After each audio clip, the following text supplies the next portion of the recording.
Hi friends, ಎಲ್ಲರೂ ಹೇಗಿದ್ದೀರಾ? ಎಲ್ಲರೂ ತುಂಬ ಚೆನ್ನಾಗಿದ್ದೀರಾ ಅಂತ ಭಾವಿಸ್ತೀನಿ. ಇವತ್ತು ನಾನು ಉದ್ದಿನ ಬೇಳೆಯನ್ನು ಬಳಸ್ಕೊಂಡು ಹೇಗೆ ರುಚಿಯಾದಂತಹ ಪಾಯಸವನ್ನು ಮಾಡ್ಬೋದು ಅಂತ ತೋರಿಸ್ಕೊಡೋಕ್ಕೆ ಬಂದಿದ್ದೀನಿ. ಇದನ್ನು ಮಾಡೋದು ತುಂಬಾ ಸುಲಭ ಮತ್ತು ರುಚಿ ಕೂಡ ತುಂಬಾ ಚೆನ್ನಾಗಿರುತ್ತೆ.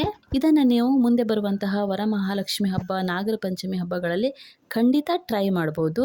ನಿಜವಾಗ್ಲೂ ನಿಮಗೆಲ್ಲ ತುಂಬಾ ಇಷ್ಟ ಆಗುತ್ತೆ. ಬನ್ನಿ ಫ್ರೆಂಡ್ಸ್, ಹೇಗೆ ಮಾಡೋದು ಅಂತ ಹೇಳಿ ನೋಡೋಣ. ಮೊದಲಿಗೆ ನಾನಿಲ್ಲಿ ಒಲೆ ಮೇಲೆ ಒಂದು ಪಾತ್ರೆಯನ್ನು ಇಟ್ಟು ಅದಕ್ಕೆ 3ರಿಂದ 4 ಸ್ಪೂನ್ ತುಪ್ಪವನ್ನು ಹಾಕಿದ್ದೀನಿ.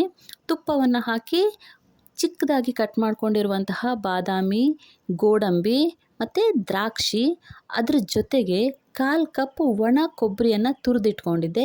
ಅದನ್ನು ಸಹ ಹಾಕಿ ಚೆನ್ನಾಗಿ ಗೋಲ್ಡನ್ ಕಲರ್ ಬರೋ ತನಕ ಫ್ರೈ ಮಾಡ್ಕೋಬೇಕಾಗತ್ತೆ. ಇದು ಚೆನ್ನಾಗಿ ರೋಸ್ಟ್ ಆದಮೇಲೆ ಇದನ್ನು ಒಂದು ಪಾತ್ರೆಗೆ ಎತ್ತಿಡ್ತಾ ಇದ್ದೀನಿ. ಇದೇ ಪಾತ್ರೆಗೆ ನಾನು ಒಂದು 1/4 ಕಪ್ ಉದ್ದಿನ ಬೇಳೆಯನ್ನು ಬಳಸ್ತಿದ್ದೀನಿ. 1/4 ಕಪ್ ಉದ್ದಿನ ಬೇಳೆಗೆ 1 ಸ್ಪೂನ್ ಅಕ್ಕಿಯನ್ನು ಹಾಕ್ತಿದ್ದೀನಿ. ಅದ್ರ ಜೊತೆಗೆ ಒಂದು 4ರಿಂದ 5 ಮೆಂತ್ಯ ಕಾಳನ್ನು ಹಾಕ್ತಿದ್ದೀನಿ. ಇದಿಷ್ಟನ್ನು ಚೆನ್ನಾಗಿ ರೋಸ್ಟ್ ಮಾಡ್ಕೋಬೇಕಾಗುತ್ತೆ. ಅದೇ ತುಪ್ಪದಲ್ಲಿ ಇದು ಚೆನ್ನಾಗಿ ರೋಸ್ಟ್ ಆಗಬೇಕು. ಘಮ ಬರುತ್ತೆ. ಘಮ ಬಂದು ಕಲರ್ ಚೇಂಜ್ ಆಗೋವರೆಗೂ ನೀವು ಇದನ್ನು ಫ್ರೈ ಮಾಡ್ಕೋಬೇಕಾಗುತ್ತೆ.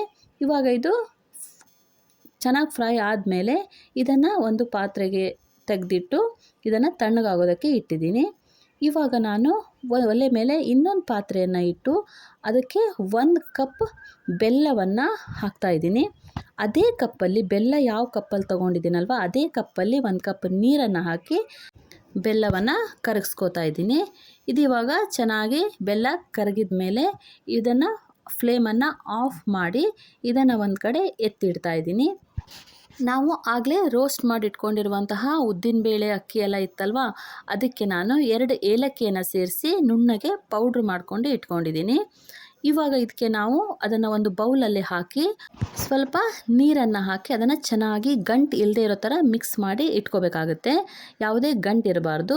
ಇವಾಗ ನಾನು ಒಲೆ ಮೇಲೆ ಒಂದು ಪಾತ್ರೆಯನ್ನು ಇಟ್ಟು ಅದಕ್ಕೆ ಒಂದು 3 ಕಪ್ ನೀರನ್ನು ಹಾಕಿ ನೀರು ಬಿಸಿ ಆದಮೇಲೆ ಇವಾಗಲೇ ನಾವು ಮಿಕ್ಸ್ ಮಾಡಿ ಇಟ್ಕೊಂಡಿರುವಂತಹ ಉದ್ದಿನಬೇಳೆ ಇತ್ತಲ್ವ, ನೀರಲ್ಲಿ ಗಂಟು ಇಲ್ಲದೆ ಇರೋ ಥರ ಮಿಕ್ಸ್ ಮಾಡಿ ಇಟ್ಕೊಂಡಿದ್ವಲ್ವ, ಅದನ್ನು ಇದಕ್ಕೆ ಸೇರಿಸ್ಬೇಕಾಗುತ್ತೆ. ನೀರು ಕಾದ್ಮೇಲೆ ಇವಾಗ ಸ್ವಲ್ಪ ಒಂದೇ ಒಂದು ಚಿಟಿಕೆ ಉಪ್ಪನ್ನು ಹಾಕಿ ಇದನ್ನು ಚೆನ್ನಾಗಿ ಕುದಿಯೋದಕ್ಕೆ ಬಿಡಬೇಕಾಗುತ್ತೆ. ಇದು ಚೆನ್ನಾಗಿ ಒಂದು 5 ನಿಮಿಷ ಚೆನ್ನಾಗಿ ಕುದಿಬೇಕಾಗುತ್ತೆ.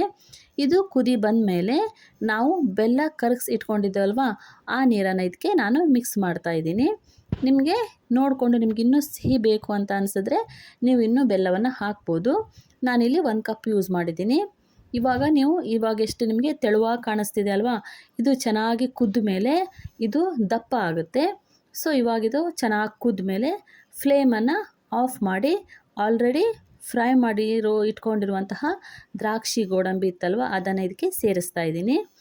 ಇವಾಗ ಪಾಯಸ ರೆಡಿಯಾಗಿದೆ. ನಿಮಗೆ ಇದು ತುಂಬಾ ತೆಳುವಾಗಿದೆ ಅಂತ ಅನ್ನಿಸ್ಬೋದು, ಬಟ್ ಇದು ತಣ್ಣಗಾದಮೇಲೆ ದಪ್ಪ ಆಗುತ್ತೆ.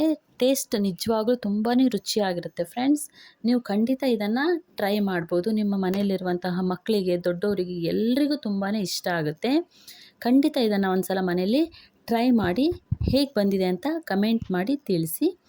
ನೀವೇನಾದರೂ ನನ್ನ ಚಾನಲನ್ನು ಸಬ್ಸ್ಕ್ರೈಬ್ ಮಾಡ್ಕೊಳ್ದೇ ನೋಡ್ತಾ ಇದ್ದರೆ ದಯವಿಟ್ಟು ನನ್ನ ಚಾನಲನ್ನು ಸಬ್ಸ್ಕ್ರೈಬ್ ಮಾಡ್ಕೊಳ್ಳಿ ಫ್ರೆಂಡ್ಸ್. ನಿಮಗೇನಾದರೂ ನಾನು ಮಾಡುವಂತಹ ವಿಡಿಯೋ ಇಷ್ಟ ಆದರೆ ದಯವಿಟ್ಟು ವಿಡಿಯೋಗೆ ಒಂದು ಲೈಕ್ ಮಾಡಿ ಸಪೋರ್ಟ್ ಮಾಡಿ. Thank you friends.